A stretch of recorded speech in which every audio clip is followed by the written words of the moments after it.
Big Boss Malayalam season 7 live അപ്ഡേറ്റിലേക്ക് പോവാം. നമ്മുടെ അനുമോളും ജിസേലും തമ്മിലുള്ള പ്രശ്നം അടുത്തൊന്നും തീരുന്ന ലക്ഷണം കാണുന്നേയില്ല.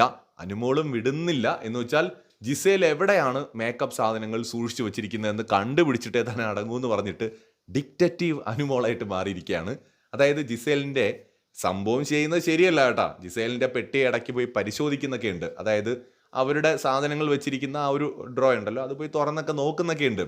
എല്ലാവർക്കും ഇഷ്ടപ്പെടത്തില്ല. ആ കാര്യം ജിസേൽ പറഞ്ഞത് ശരിയാണ്. ജിസേൽ അവിടെ നിയമലംഘനമൊക്കെ നടത്തുന്നുണ്ട് എന്നുള്ളത് തെറ്റാണെന്ന് പറയുമ്പോൾ തന്നെ അനുവാദമില്ലാതെ എപ്പോഴും അവരുടെ പേഴ്സണൽ സാധനങ്ങൾ പോയി പരിശോധിക്കുക എന്ന് പറയുന്നതും തെറ്റ് തന്നെയാണ്. പക്ഷെ അനുമോള് ജിസേലിനെ പൊളിച്ചടുക്കിയിട്ട് അടങ്ങും എന്നുള്ള ഒരേ വാശിയിലാണ്. ജിസേലിനെതിരെ അവിടെ സ്ട്രോങ് ആയിട്ട് ഗെയിം കളിക്കുന്ന ഒരാളും അനുമോള് മാത്രമേ ഉള്ളെന്നാണ് എനിക്ക് തോന്നുന്നത്. ഇതിനിടയിൽ നീ ആരാണ്, നീ ഇതൊക്കെ പരിശോധിക്കാൻ, നീ ബിഗ് ബോസിന്റെ ടീമിലുള്ള ആളാണോ? ഇല്ല, ഞാൻ ബിഗ് ബോസിന്റെ മാമി എന്നൊക്കെ പറയുന്നുണ്ട് അനുമോള്. എന്തായാലും ലൈവ് കൊള്ളാം കേട്ടോ, കണ്ടുകൊണ്ടിരിക്കാൻ നല്ല രസമുണ്ട്. പല പല പല കോണ്ടന്റുകൾ വരുന്നത് കൊണ്ട് രസമുണ്ട്.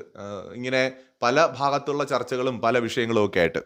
ഇതിനിടയിൽ ഷാനവാസ് വന്നിട്ട് അനുമോളെടുത്ത് സ്വകാര്യമായിട്ട് പറയുന്നുണ്ട് അത് ശരിയല്ല, എല്ലാവരുടെയും മുന്നിൽ വെച്ചിട്ട് പരിശോധിക്കുമ്പോൾ അത് ഓക്കെയാണ്, അത് നമുക്ക് മനസ്സിലാക്കാം. പക്ഷെ അല്ലാതെ ഇങ്ങനെ ഇടയ്ക്കിടയ്ക്ക് പോയി പരിശോധിക്കുന്നത് ശരിയല്ല എന്ന് അനുമോളെടുത്ത് പറയുന്നുണ്ട്. ഈ ഒരു പരിശോധനയുടെ കാര്യത്തിൽ ജിസേൽ പറയുന്നത് ശരിയാണ്. നമ്മുടെ പേഴ്സണൽ സാധനങ്ങൾ മറ്റുള്ളവരെടുത്ത് നോക്കുന്നത് ശരിയല്ലല്ലോ. അതെന്തായാലും അനുമോൾ ചെയ്യുന്നതും ശരിയല്ല. അത് കാരണം ഉണ്ടാകാം, പക്ഷെ എങ്കിൽ കൂടി അത് ചെയ്യാതിരിക്കുന്നതാവും നല്ലത്. എല്ലാം ക്യാമറകൾ കാണുന്നുണ്ടല്ലോ. അപ്പോൾ ജിസേൽ തെറ്റ് ചെയ്തിട്ടുണ്ടെങ്കിൽ ഉറപ്പായും പൊക്കും. കൂടുതൽ അപ്ഡേറ്റ്സുമായി വീണ്ടും കാണാം.